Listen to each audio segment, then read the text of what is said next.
16 ноября 2017 года прошла презентация Tesla, где представили грузовик Tesla и новый Roadster. И уже сейчас можно смело заявить, что оба эти автомобиля лучшие в своем классе. Часть первая. Tesla Roadster.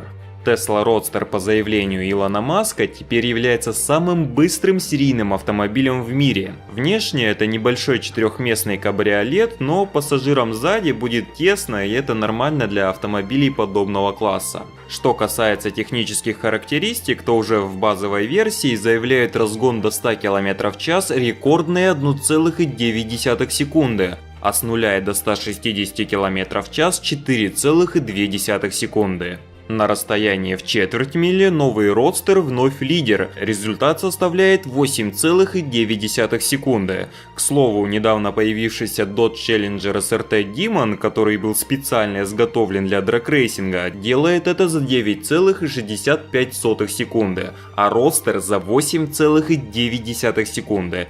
При этом максимальная скорость составляет более 400 км в час. По заявлению Илона Маска, данный показатель еще не тестировался должным образом, но будет быстрее.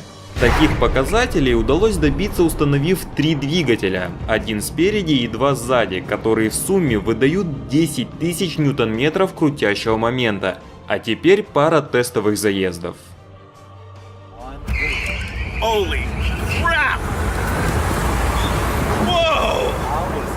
That was insane, Plaid. I don't have words for it.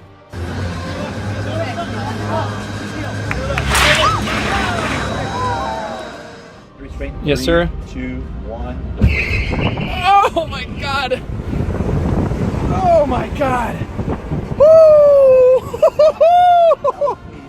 Можно заметить достаточно интересный интерьер, вполне возможно он еще претерпит изменения к финальной версии, но тем, кому удалось прокатиться, чувствовали себя вполне комфортно, от ускорения захватывало дух. Также в автомобиль установлены батареи на 200 кВт-часов, что позволит преодолевать расстояние в 1000 км на одном заряде. И это только базовая версия, которая обойдется всего в 200 тысяч долларов, правда первая 1000 автомобилей обойдется в 250 тысяч. Производство начнется только в 2020 году, а предзаказ уже доступен сейчас. На этом все, спасибо за просмотр, смотрите и следующее видео про Tesla грузовик, который также поражает. Подписывайтесь на канал и ставьте лайки. До скорых встреч!